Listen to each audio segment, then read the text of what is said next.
Good afternoon, everyone. It's my hope all of us are doing well. I know time is far much gone. And we still have an hour to discuss some aspects of the green hydrogen market. So you'll allow me to introduce the panelists, including myself.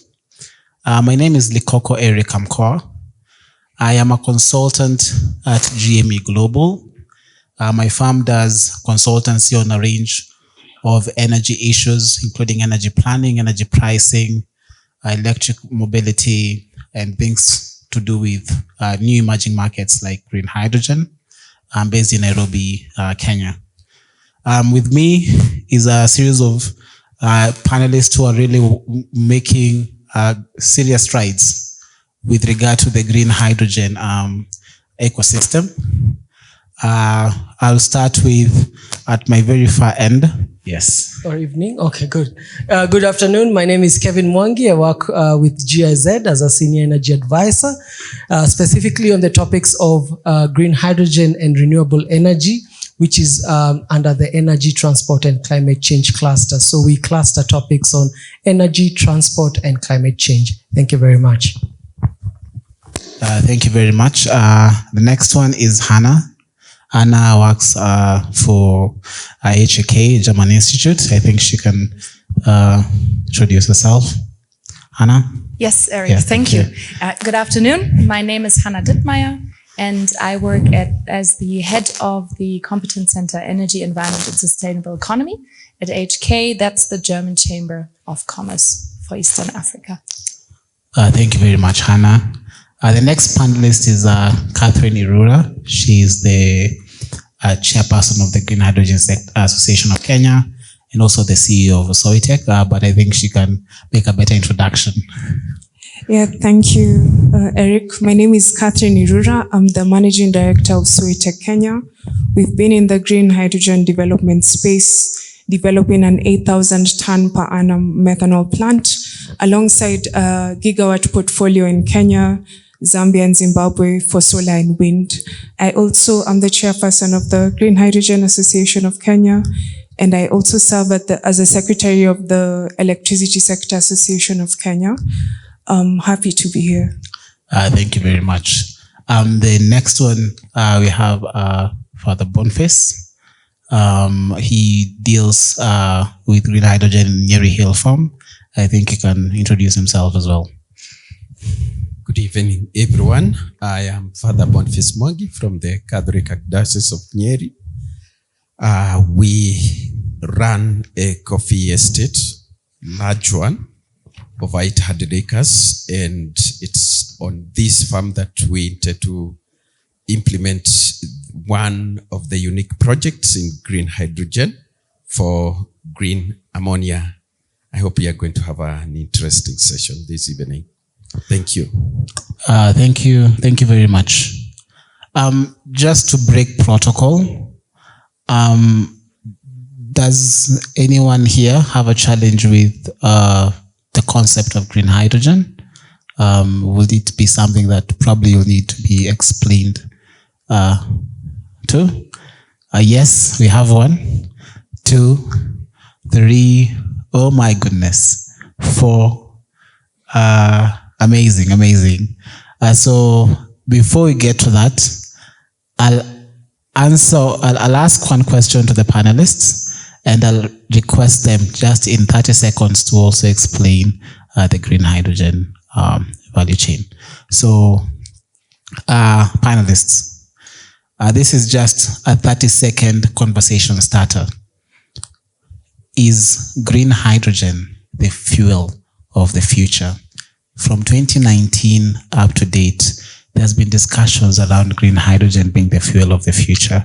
Is it still the case in 2026? And onto that, building onto that same framework, would you explain to our panelists your understanding of green hydrogen? Thank you very much. We'll start with Mwangi. Kevin. Thank you very much. With 30 seconds, yes, it is the fuel of the future, but also our fuel now. And the reason why I say this is with the changing geopolitical situations, we see the topic of energy security playing a very huge role. So in 2019, 2020, it was the war, 2021, it was the war on aggression on Ukraine. And then this one had some disruptions with regards to supplies of fuels and other products that are hydrogen related. And now we see another geopolitical shift with regards to the war in Iran that has also affected this kind of supply. So energy security will be a main topic within nations, and Kenya being one of them. What is green hydrogen? So hydrogen is used. Specifically, we use hydrogen for most of in all our way of life. Will it be hydrocarbons in our vehicles, the plastics that we use because they're from hydrocarbons, the fertilizer that we use that is ammonia based has hydrogen in it, and therefore hydrogen is used. Where it is gotten from is where the color comes in. So blue hydrogen is from natural gas, and then there's also the question of carbon storage, and then we have gray hydrogen, and then green is because the hydrogen is gotten from renewable energy. So using renewable energy to split, remember our chemistry, electrolysis, you split water into hydrogen and oxygen. So we use renewable energy to do that split, and then you get hydrogen for the follow-on activities. And that's the reason why it's called green. So generally we use hydrogen. Where we get it is where we assign the color. And we assign the color green because we use renewable energy to split the water to get hydrogen and oxygen. Thank you very much. Hanna? Also in 30 seconds. Yes. Okay, then it's my position to be slightly critical and say green hydrogen might not necessarily be the silver bullet, right? But it is a solution for hard-to-abate sectors. And in the long term, this is something that we are working on, but it might not be a short-term solution for all the problems that we have. It's very cost-driven. So in the end, being the fuel of the future is very dependent on a very honest conversation that we have on cost, on infrastructure,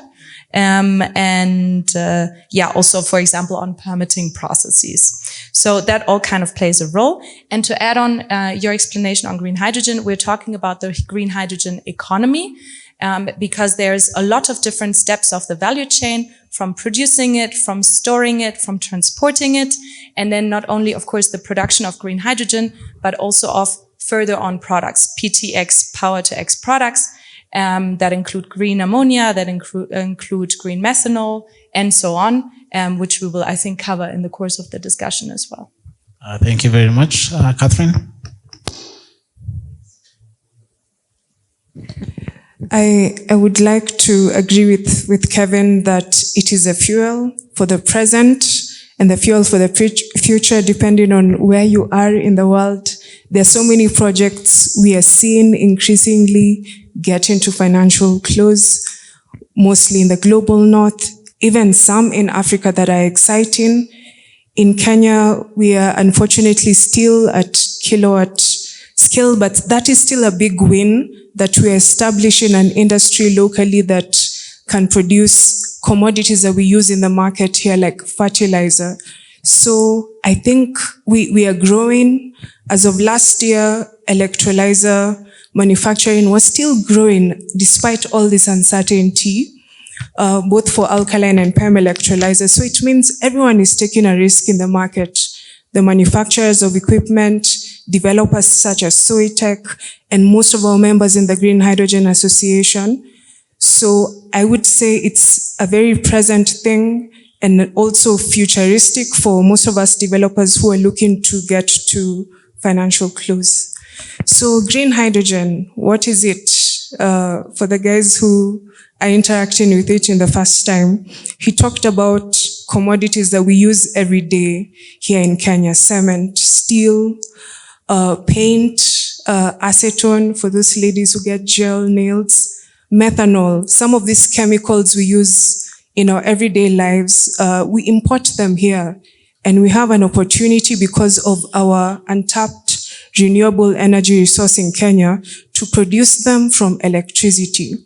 And the electrolyzers I was talking about are the machines that convert water into hydrogen and oxygen. Thank you. Thank you very much, Catherine. Father Boniface. Yes, I also agree with my colleagues that a green hydrogen is the future, the fuel for the future.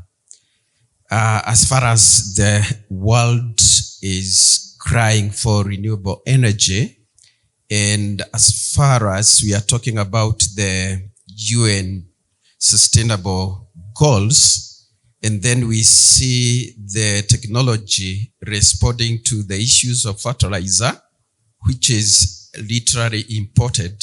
Our country is importing all the fertilizers, and we are going to have a homemade solution to the question of the scarcity of that commodity for livelihood, and then qualified to be a contributor towards the effort.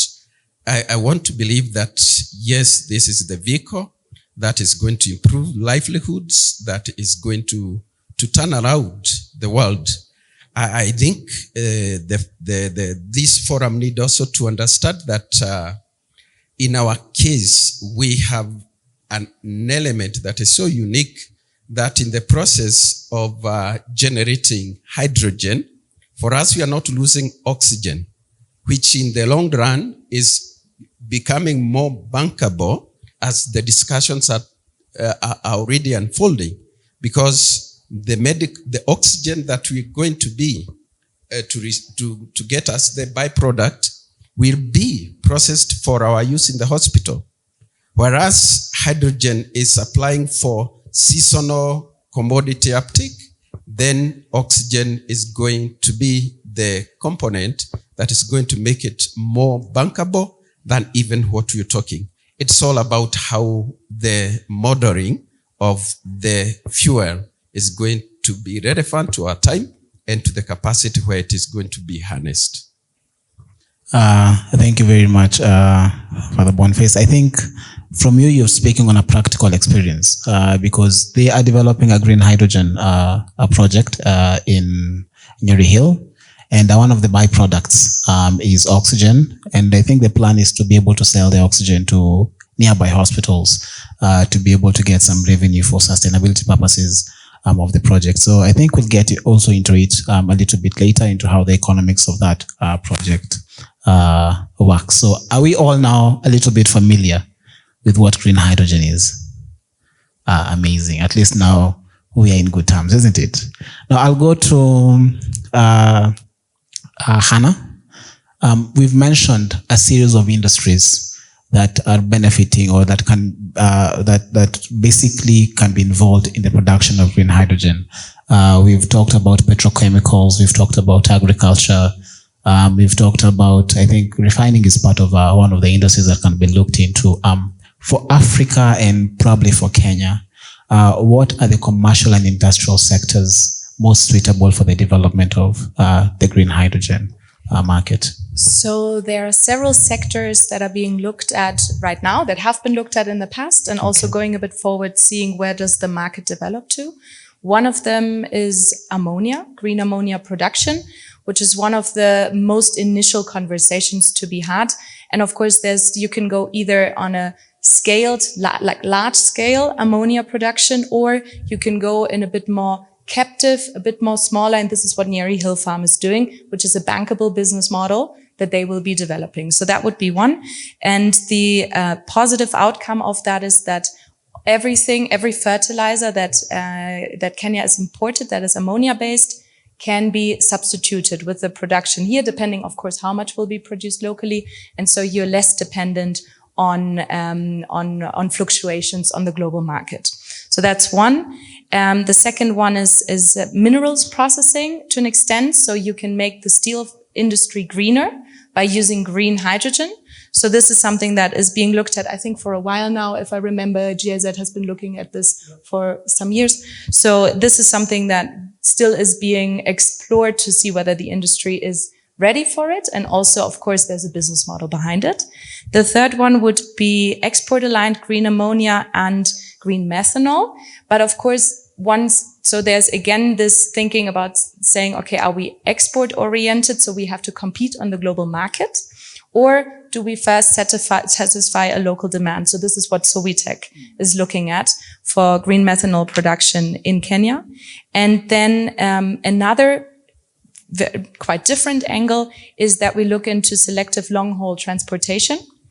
For example, with fuel cells. So this is something that a number of companies are looking at, and it interacts a little bit with battery infrastructure and EV infrastructure to see which one makes a bit more sense on which type of applications.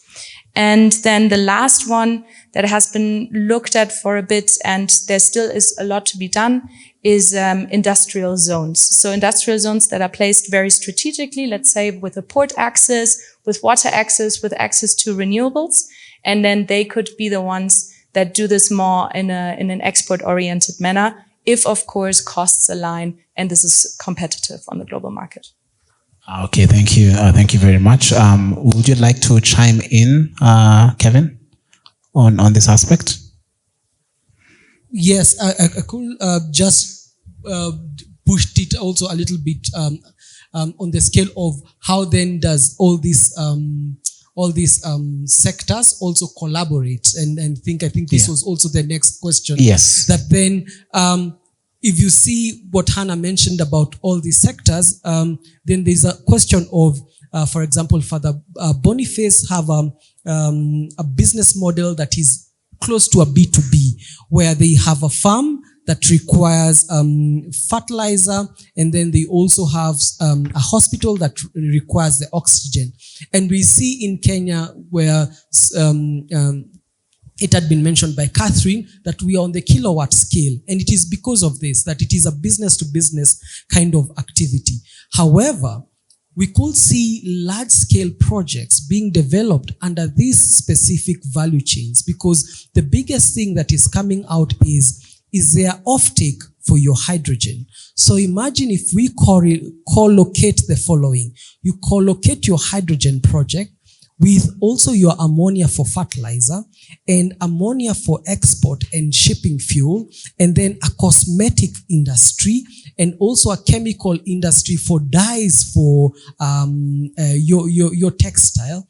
And they then are in one place, regardless of where the electricity comes from. So here we are thinking from what Hanna mentioned about the special economic zone, and it's just for us to get an example. Imagine now Dongo Kundu with all this, and probably the electricity is coming from northern Kenya, it's wind, it's cheap, but then there are outlets around this core location of industry. This can help support scale with regards to this kind of projects, because then there is demand for different products within one location that then can support in economies of scale while reducing costs, for example, of transport, etc. So here is where I could also see collaboration for larger scale projects. If we co-locate them, it makes it easy for us to get a methanol here, ammonia there, some chemicals for the textile industry, and they could build on each other's strengths. Yeah, I think that's a very good point, because if you look at the developed nations and even the countries which are really advancing on green hydrogen, co-location is very important. Egypt is building a lot of projects around the Suez Canal. Namibia is building a lot of projects around its ports, and it's common even with Australia, for example. They have their own industrial zones within which where these projects can be built. So it's something that is really welcome, and it's good that at least Kenya is heading towards the same direction. I would like to divert a little bit, and now we mentioned the hard-to-abate sectors, and we mentioned steel, and we mentioned petrochemical industries, cement factories. What role does green hydrogen play, and are there practical examples of such projects in the country? This question is for Catherine.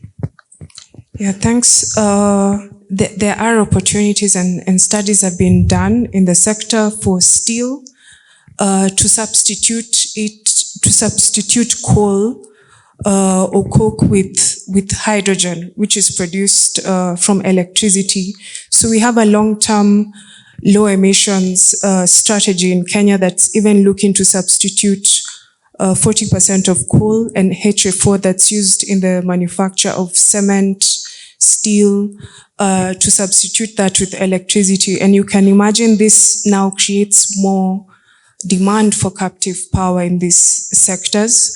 I'm aware that the Ministry of Industry and Trade Industrialization is also looking at these particular subsectors of late: steel, cement, even the cooking fat we use at home is hydrogenated. So if we have this opportunity and can produce, as he's saying, a scale, the cost of hydrogen, to the extent that it can be off-taken and be used in local use cases, it would be very beneficial for players in the room, for industries that are existing and are already in operation. So beyond the new capacity that we are looking to sell to ships and airlines using methanol and all these other carbon-based fuels, there are existing industries that are already taking up this opportunity. In fact, one of the players in the hydrogen space in Kenya is even looking at how to develop hydrogen baseload project, like a picking plant. These use cases are now going to be more apparent for the new projects that will be implemented in the country. Thank you. Thank you very much. I think it's important just to highlight that, because cement and iron and steel and petrochemical industries, while we're moving towards renewable energy, these sectors remain very hard to abate. And if that is the role hydrogen plays, then probably something we need to really give a lot of consideration into. Now, I'll move to one of our developers, Nyeri Hill Farm. We've talked about the sustainability of the green hydrogen market. And it's only sustainable if offtake is really taken into consideration. Otherwise, how will you develop bankable projects if there's no output or if there's no off-taker for your market? Now, how is it on a scale for Nyeri Farm, which I know right now it's more of captive, but I think the plan is to eventually scale to look into the offtake segment. How is there a challenge in the market? Is it something that is sustainable for you guys? How is the situation around it? Yeah, for the case of the Nyeri Hill Farm project, I think we are coming from a very realistic position of having assessed the actual need we have in the farm, and also in our hospital, a level 5 hospital, whereby all the ammonia that we are going to produce, about 57 tons in a year, is going to be absorbed within the current fertilizer demand, the nitrate fertilizer demand. And also the around 54 million liters of oxygen is specifically designed for our annual demand, the gap we have in the hospital. So for the start, and for this, we can say this pilot, phase 1, is not going to have the question about the offtake is not going to arise at all. But again, the question is if the investment, because it's quite huge, is going to stop at that level and not scale it up in order for us to target the community within the region where we are operating, or even beyond, then probably will not be advancing the technology. So the challenge remains not to who will need the product, but how can we supply. The cost of the plant is beyond the capability of the diocese, so to say. And equally, if the diocese would want to scale it up, we know that the community, right now, the real situation on the ground is that there are no fertilizers. It's the planting season. I think we have followed that in the media. It is a challenge already. Would imagine that in 15 months, once we have our fertilizers within the farm, and the community immediate are still struggling. The purpose and the objective of the church to capacity build, to empower the community, will not be achieved. But assuming that we are able even to scale to the population around the region of Mount Kenya, where the CAN fertilizer only is demanded, that would be a big, big achievement in terms of aligning the objective of the faith-based in support of the economic situation of the farmers, of the vulnerable, because those are our target. The capacity of the oxygen that we are going to produce with the first phase is specifically for our hospital. But we have a number of hospitals within whereby they are also struggling. And by the way, the cost of oxygen, we all know, is very, very prohibitive to hospitals that are operating within marginalized areas. Nyeri, there is a perception that it is not, but I can tell you, we are working with this community, and sometimes to be in ICU for 1 hour, if you compare the cost of oxygen for ordinary citizen, it is quite inhibitive. And this is what you say. The question is not very much about the demand and the off-takers, but the entire value chain of production, storage, and distribution, and targeting the population that may really need that. We import oxygen from Nairobi to Nyeri using the cylinders, which actually is also not a very safe procedure. It's expensive. But yes, sustainability in terms of who would need the commodity, for us we feel that green hydrogen, yes, can be supported by the real need, demand within the community that we are interacting with. Thank you very much. I think your business model, as I've mentioned, is both the fertilizer and oxygen, which is a really sustainable model. Maybe Catherine, you would like to chime in on this issue of offtake? I think he forgot to mention the coffee. They grow the coffee and sell it, and they have an existing supply chain of off-takers of the coffee. And some of them, he didn't mention them, but some of them are specialty coffees that, when exported, could attract a premium price.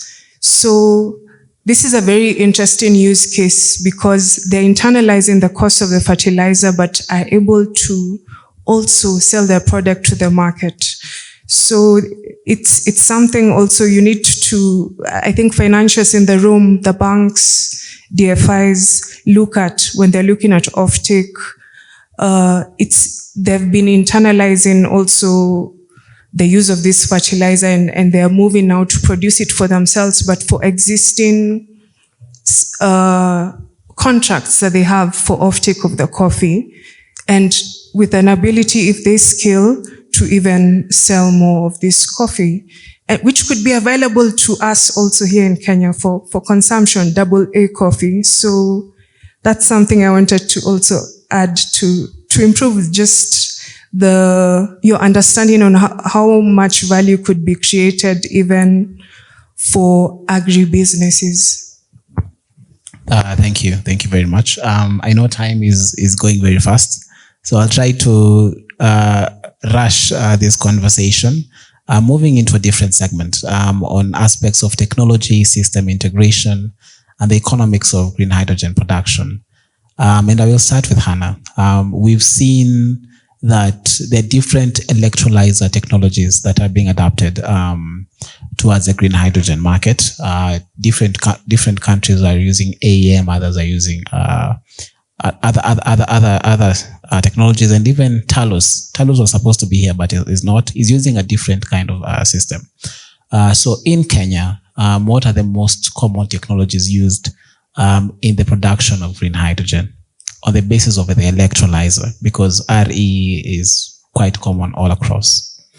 Okay. It is on. Okay, we're still a bit at the beginning of production in Kenya, but usually what we'd say is that with variable renewable sources, you'd go more into PEM directions for electrolyzers.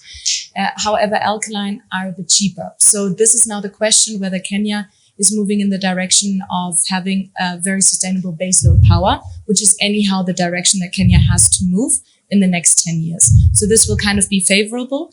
And then, of course, it can use, that is one big strategic advantage that Kenya has, it's geothermal energy. Yeah. So once that it does that, we have clean, very stable and renewable power that can be used for baseload and then for using that electrolyzer. And I think, though, what is still important to mention here is that in the end, it's about using technology that is globally used. Yeah, so this has a good track record as a technology because that is a means to de-risk your project. So we don't try to be experimental. We don't try to maybe be donor oriented in that sense, but we want to use technology here that means as a means of de-risking the project. Yeah. Thank you very much. Just on the same route, I think to Kevin now. There's a series of infrastructure investments that are probably needed to enable the route to market access for green hydrogen. We've mentioned that the issue of co-location that is very, very, very important for the industrial sector. For Kenya, what are the key issues in terms of infrastructure that probably need to be made as a foundation towards developing the green hydrogen market? Thank you for that. I'll mention one of the things that Catherine always says, it's the infrastructure should be linked to the cost of power, because then we know that the cost of hydrogen, specifically green hydrogen, the biggest factor is the energy or the electricity cost, which accounts to around 50%. Unfortunately, also where we find that there is the cheapest electricity is also the farthest places. So we have good wind speeds in the north, but then we have a constrained grid infrastructure. So we will see that this will be some of the things that then need to be done as fast as possible, so that then we have a grid that can be used for wheeling, and this interconnects to the conversations that were in the morning with regards to wheeling tariffs, the question of open access, because this is the only way that we can competitively talk about an electricity price that could produce competitive green hydrogen. So we will see this, that one, infrastructure will be a grid and also connectivity. We have seen some of the projects being proposed up in the north. So if we have a sustainable aviation fuels project up in the north and it requires a pipeline, for example, or a railway network that then can have these goods taken from point of production to actually even to market, then we need this. So I will say these ones are the low-hanging infrastructural needs that will be required. Connectivity, that is network of road and rail, but also the electricity infrastructure. Catherine, would you like to add something to it? Yes, just to echo what he said, we really do need these wheeling schemes in place. And when we're talking about convergence, in the same way we talked about the industrial park, being able to access these utilities. If you want to unlock that power in the north, hybridize it, move it, we also need to invest in grid strengthening in a very targeted way for those projects that are looking to produce in gigawatt scale for ammonia and fertilizer for export. So we need to think about not only DevEx for the individual development costs, or development financing for this de-risking stage of those projects, but also the grid strengthening aspect for where they need to wheel the power to a site for electrolysis and basically find a way to get to the off-taker. So this sectoral thinking or approach towards financing is something we really need here in the country. And coming up with the instruments that look at all the phases of development, not only at the late stage when the DFIs and lenders are crowding, when the project, as in Kiswahili, when we say it, imeiva, like it's almost ready to build, almost ready to deploy. There are various stages that these projects go through, and we need to aggregate all of them and look at what targeted investments could also unlock the scale that could help us achieve these really low tariffs that we're looking for hydrogen production. Thank you. Thank you very much. I think it's important for us to deal with the low-hanging fruits. We've seen countries like Egypt developing their pipelines, repurposing the pipelines for natural gas into green hydrogen. We've seen other countries really incentivizing developers on aspects of contracts for differences and things like that. So just trying to enable route to market access. So in that line of reasoning and thinking, I will pose this question to all of you. Does Kenya have a competitive advantage in the development of green hydrogen in comparison to other African countries and probably also the globe in general? I'll start with, I can start with our Father Boniface. Then we move across. We'll have one more question, then we'll open the session to Q&A. In my view, Kenya in the region stands a better chance, basically because of the key players in the sector. I think the level of corporate and private sector that is already manifesting interest in the new technology, for me, I think it positions the Kenya to an advantaged position compared with our neighbors.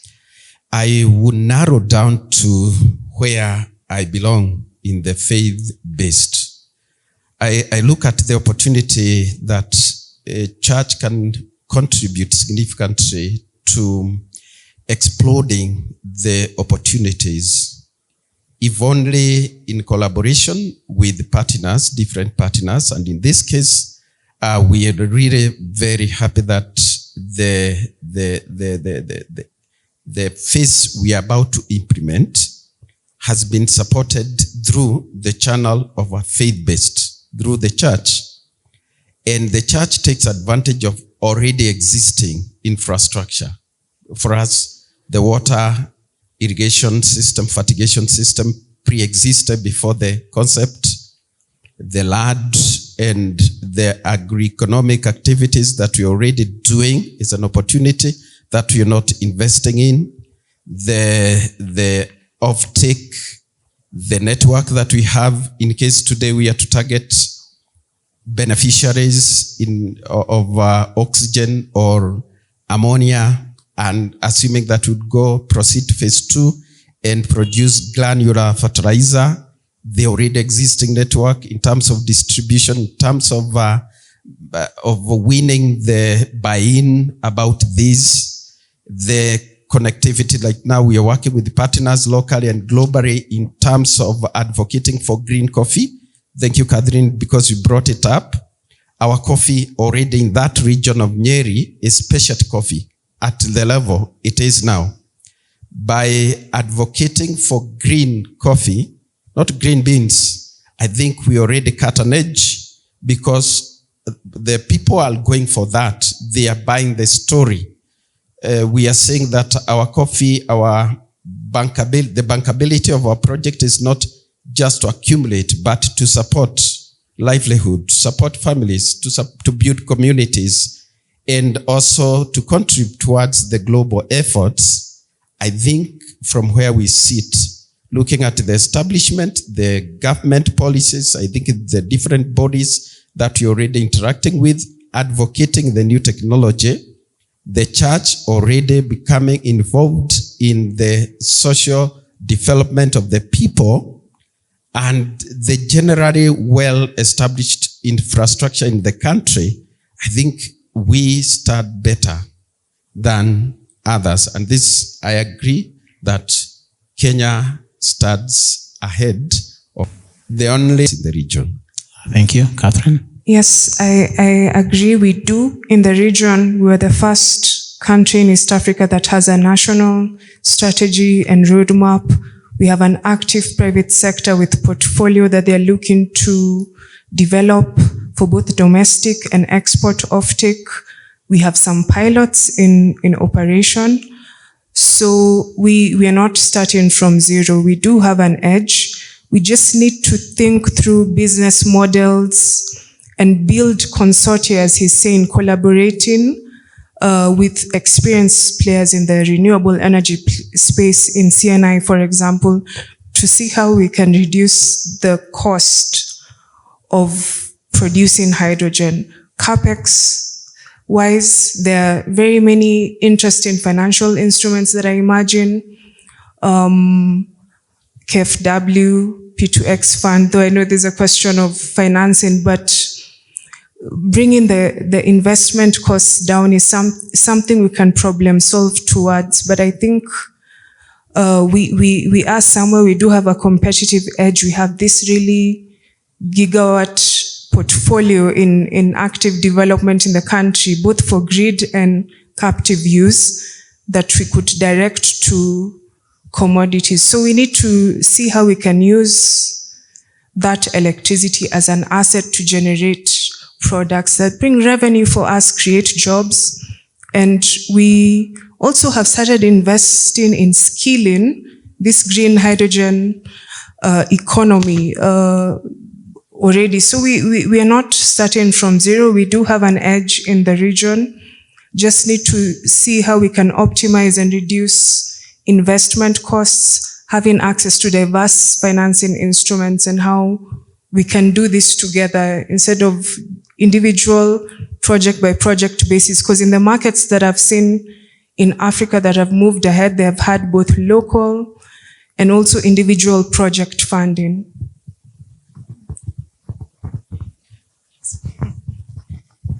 All right. Does Kenya have a competitive advantage? I'd say very honestly, when you compare it to, let's say, because you asked what about other African countries? If you would compare it to Northern Africa, then it would be a bit of a difficult case to make. But that depends on where the offtake is. So if we talk about import into the EU, then both on a cost level, but also just on a sheer distance logistics level, Northern African countries are better positioned. So now then Kenya has to think a bit more different in terms of will it be able to compete on cost? And that includes also longer logistics and more difficult logistics. But there is also a way to see it more as a regional hub, as was mentioned before, and that means substituting products that are imported with products that you can produce here. It also would, for example, mean looking more into sustainable aviation fuels and sustainable maritime fuels, because Kenya is a hub for those logistics, air freight and freight by a ship. So these are all areas that you can look at. And an important point in a way to solve is how will the power landscape look? Because we are already at an issue in Kenya where the installed capacity is not sufficient for the demand, or at least it has to grow quite significantly. We are already importing a lot from Ethiopia and so on, right? So we also want to stay in a way, yeah, you have to keep that in mind so that the public opinion on hydrogen also doesn't sway the other way. Right? So these are all, I think, points to make in terms of competitive advantage. But I fully agree, Kenya has all the resources that it needs for it, and it has the drive. It has the very smart and driven people to go this way. So yeah, there's just a few things that have to come together to make this happen. Yes, I agree with all of them. Specifically, and I think, Hanna, you mentioned the last part about the human capacities. So all the other things could work for us, but also the human capacities give us an edge. But it's also for us to be real with our situation, to be alive with our situation. So for example, cost of land or availability of land makes it even disadvantageous for us, specifically on the project cost. So how do we solve a just transition issues, specifically with communities where their pieces of land may be used for renewable energy projects? So these are some of the things that if we look at them properly, then we will be able to compete with other countries on the level of cost. Thank you. Thank you very much. At this juncture, are there questions from the audience? I'd like to open the floor up. The first question, second, one more question. My question is, are there ways you've seen of complementing battery storage with green hydrogen? And is that something feasible? Because, batteries tend to have high cost. And in case you're doing this, what would be the best place to start with? Thank you. Second question. So my question is, panelists, I know you started by introducing the concept of green hydrogen. Most people in the technology field or with past technical knowledge or inquisitiveness, so they know what is green hydrogen. But in many cases, if you have to scale up the sector, majority of people who will be involved are business people. And as we heard before from the panelists from the banks and the DFIs, is that they're basically looking at getting a profit, a return on the investment. And these people sometimes have an idea of what they want, but they don't have access to technology. And we've also heard that for it to make a good business case, it needs to be aggregated and look at the whole value chain. So my question is, do you have a one-stop shop kind of place where you can access this technology, access the OEMs or the EPCs who can come up with such projects in one shop? And for the lady is, do you have models that can probably tailor-made models for Kenya, maybe that can be offered at a price? And finally is to the clergy. I want to know how you ended up embracing this idea of green hydrogen. I know for you to have gone ahead and gotten into the project and reached the stage you have reached, you must have had some confidence in the project you are doing, because probably there are fears that probably it will not succeed. Sometimes you might even injure your reputation as a clergy. So perhaps you can tell us how you got to know about it. Thank you. We are calling it Green Hydrogen Innovations Center. The idea just happened by what we may call divine providence, because we are about to complete a solar PV project to solarize our complex that has the level 5 hospital, some cottage industries, and some residential places. And with our partners, we realized that the opportunity to supplement the cost of production would be going renewable energy, in this case solar. And as we discussed and we brought in our partners, the GIZ, to support us in carrying out an audit, electricity consumption audit, just to see what is the actual position on the ground. And it is at that point, because they happen to know the asset that the diocese has in terms of land, space to mount the panels, the existing water irrigation system, including a fertigation system that can cover 2,000 acres with the natural flow of water from the Abadeas, His Providence. And then also understanding the demand for affordable medical oxygen in the hospital. And because they happen to know about the project in Naivasha, Talus, they should have been in the panel.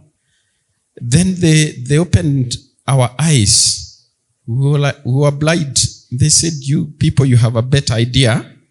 Whereas phase 2 of our solar for energy would be an idea to explore. They said probably it would be more feasible to also explore hydrogen for fertilizer, because you have the land, you have already set out a system that in case you produced aqueous anhydrous ammonia, you just inject it to the coffee and already supplement not only your power demand, but also the other costs of production in the value chain. Coffee is a very tricky value chain. But that is how the idea came. But the major handicap was the capital. The capacity for the diocese to pick up on a project like that, both at the financing and also the technical capacity to design, to develop that project. And again, like I said, in the presence of our partners, both for financing as well as for technical capacity support, including our sister university, Dedan Kimathi University of Technology, just 5 kilometers from where we are, I think we started exploring possibilities. And finally, we got this call from UNIDO, A to T, Accelerate to Demonstrate, that was specifically inviting proposals in the area of green hydrogen. And together as a team, we pulled the GIZ and our partners in co-financing. We have the Archdiocese of Cologne through the intermediary Stockmarker, who are already in Kenya. And also through GIZ, we got connected to Get Invest, who support also in building capacity of organizations.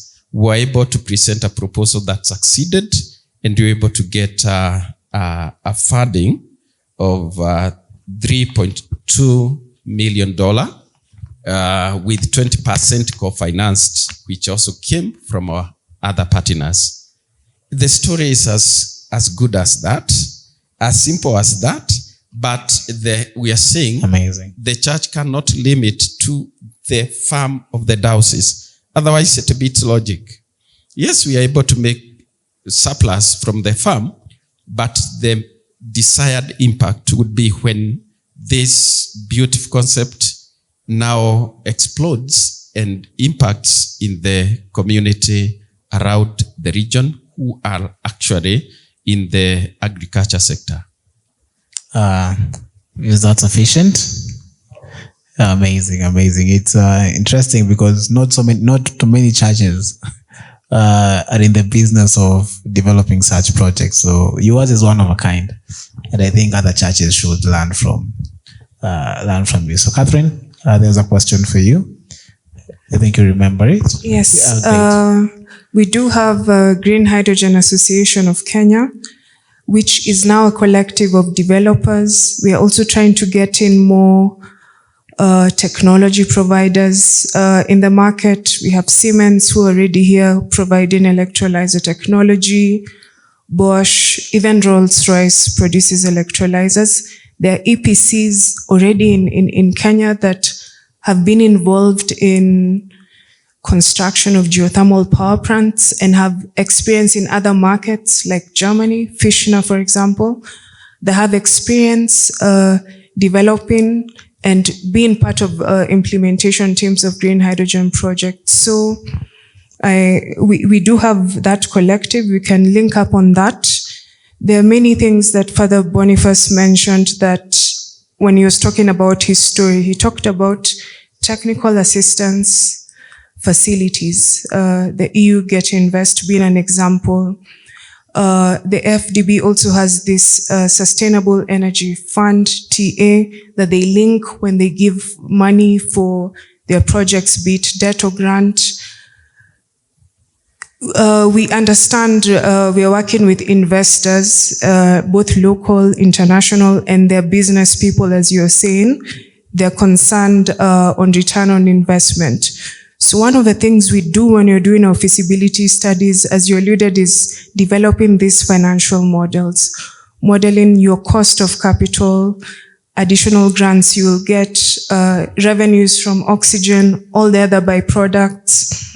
And we are at market development stage, but I can say for the project here in Kenya, there are some of us who are quite fairly advanced in developing these financial models that an investor can look at and say, even in our discussions, for example, in our e-methanol project for Sowitec, they can be able to say, you need to plug in that gap.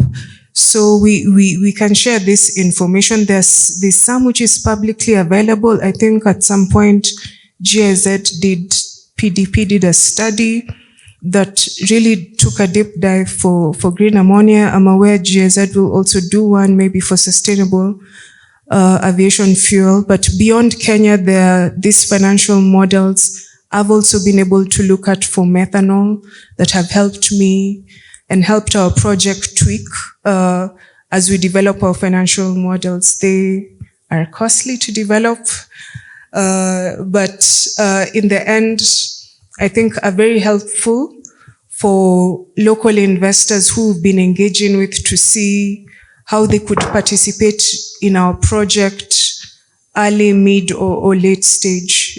So having that has been very useful for us, and we can connect on how you could plug into this ecosystem and also learn about what we are doing, how far we are with our projects for investment. We're very open to having more local investors on board. Some of the members of the Green Hydrogen Association are actually some of the potential investors we've both been talking to come on board as equity investors or provide debt or other form of capital to realize our projects.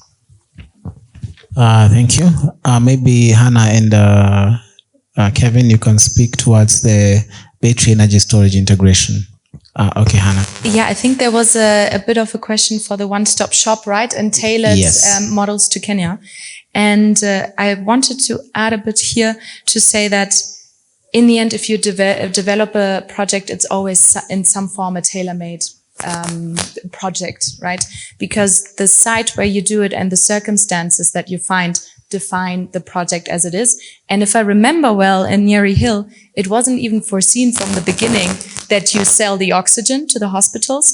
That was just something that then stemmed from brainstorming and meeting with different technology providers. And then that was added as an additional revenue source that on top of that, of course, has a great outcome for the community locally. So Talus, if I remember that well, doesn't do that. And but you would think it's a similar project. So that's why I would say, in the end, maybe there isn't such. Yeah, I know the microphone is a bit sorry. So the one-stop shop is not that easy, I would say, to create. Of course, we have the association, but because there's so many different technology available, that would make sense in a specific circumstance. So when you kind of form the consortia, you have the developer, and there's different OEMs that you would meet. That also brings you to different ideas. And I've been part of meetings like that, where just new ideas come up that haven't really been discussed before. And then suddenly that makes sense and everybody looks at each other like, why did we not think of that before? So yeah, that is something I wanted to mention in this context. Oh, okay. So on the battery storage, I think this is also about the cost. So for example, we see opportunities for fuel cells replacing diesel gensets for our telecom base stations, for example, or even for the mini grids that are also far off. for example, in the northern Kenya or even in the Lake Victoria region. So there are opportunities there for storage. So if you look at also the baseline study that was done for Kenya, it actually highlighted the storage for off-grid areas. And the question is always about costs and also the environment at which these systems will be placed. So there could be some trade-offs. We see the cost of batteries continue to come down, specifically lithium ion, but then there are also opportunities or spaces where fuel cells can be used for storage purposes. And this is in the areas, for example, of the telecoms areas or even the mini grids area. So my name is Gerald Kimotho from NCBA. I find the conversation very interesting. I'd actually never thought of this being an asset class for investment. So a few questions. So the first one is to understand from further, is there an O&M component to it? And do you have that capability, or is that capability being built within Nyeri Hill Farm? Then how do we as an institution plug in? Because we love success stories. Everything that we do, for us to be able to bring in long investors, it's all about, we need good successful stories that we can be able to sell to the investors we have on our list. And also to Hanna, how do we capacity build on the financial side? People like us who deal with local investors and also in international who are looking for asset classes that they can invest in.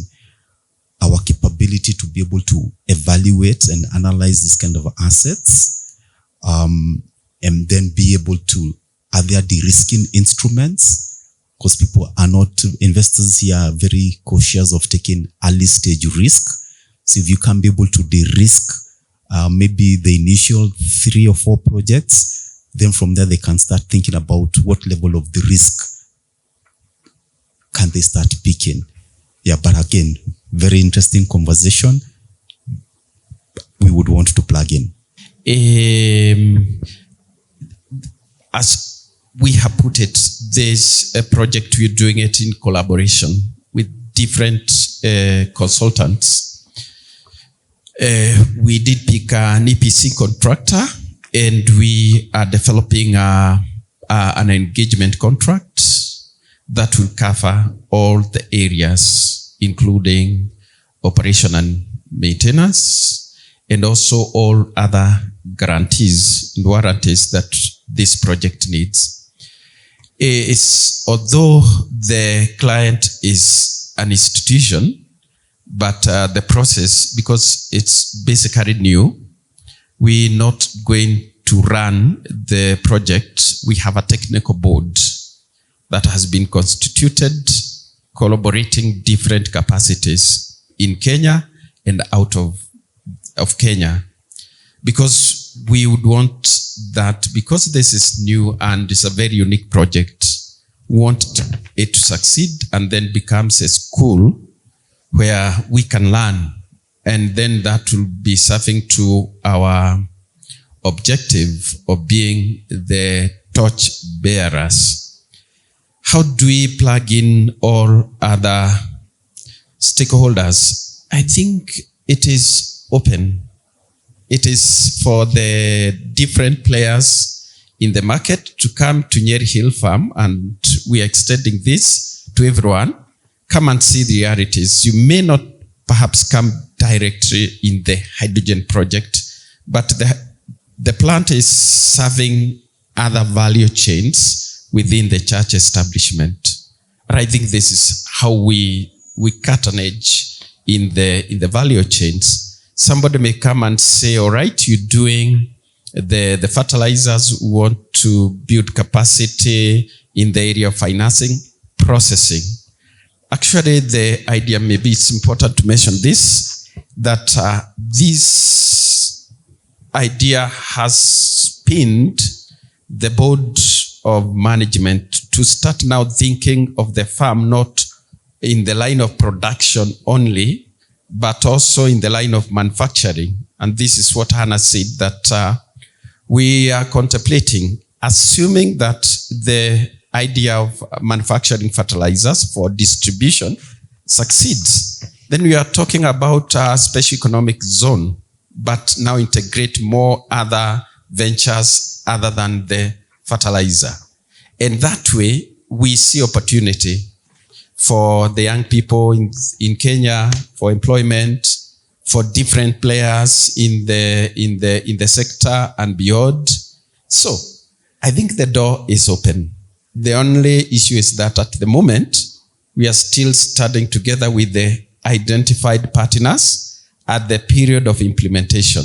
We might not be able to bring in major ideas other than just getting the project in the next 15 months. And after that, everybody will come and plug in where he feels that can best contribute.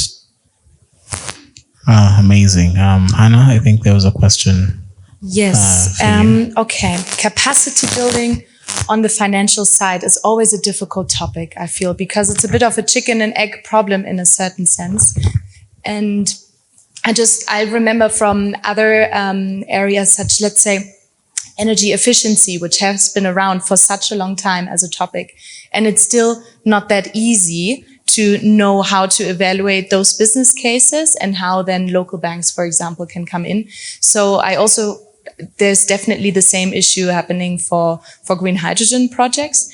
I think what we still see now happening is that other, let's say, investors, but more in terms of, let's say, EU funds, are coming in a lot in Kenya. We have the PTX Development Fund and other funds. So it's a bit more maybe grant related for now to give that chance of developing a bit further. And then it makes a difference, of course, that once you have demonstration scale and larger scales projects in place, then the perceived risk is a different one because there are already cases that you can kind of fall back on.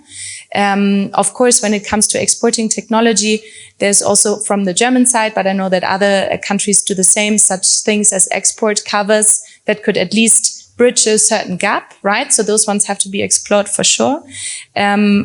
There are a number of organizations in Germany, such as the Renewable Academy, that do capacity building on some financial topics, but very often it can be more generic on green finance. So I find it difficult to now just recommend one course on green hydrogen projects to you. Let's say even capacity building on the GIZ side, you do a lot, but very specific on green hydrogen and financial instruments, not that much, but then we are now pushing the awareness creation, where we now sit in round tables with regards to financing, and we're also spaces where local financing institutions can see where they could plug in.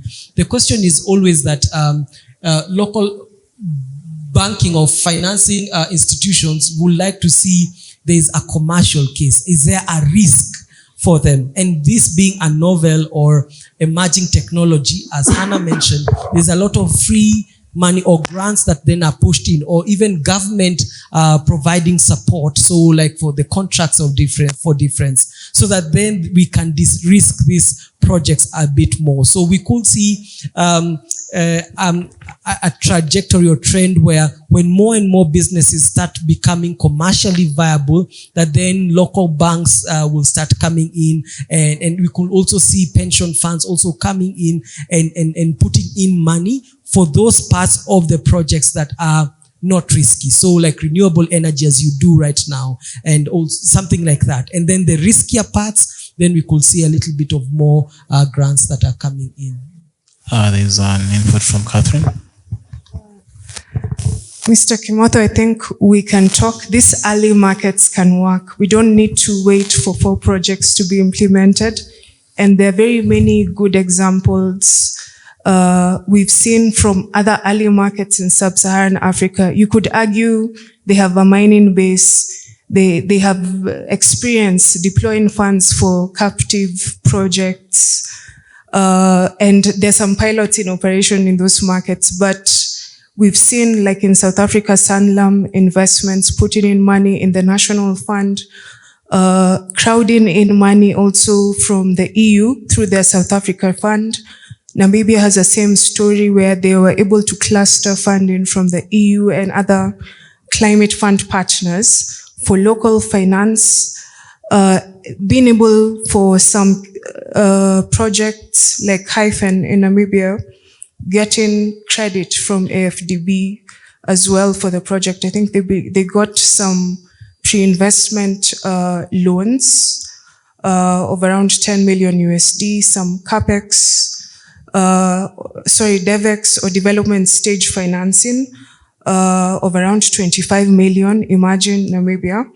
So in Kenya, we can have that conversation, and some local banks are also already trying this out. Equity Bank has a collaboration with GHAK, and they're also looking to fund renewable energy and green hydrogen projects as well. I believe KCB is also in the works looking at a sustainability bond.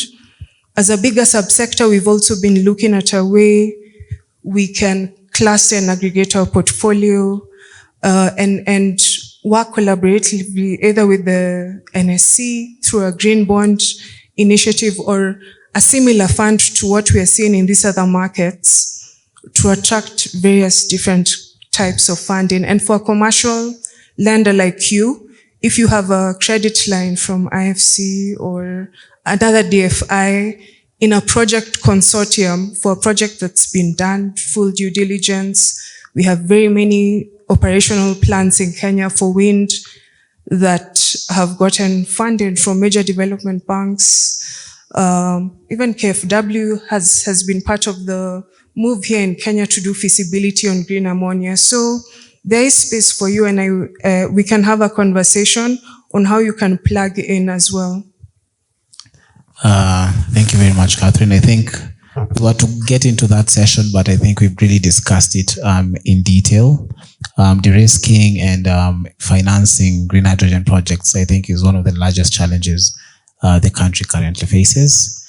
And having a commercial bank like you here is very important, and having that interest is very important for the market.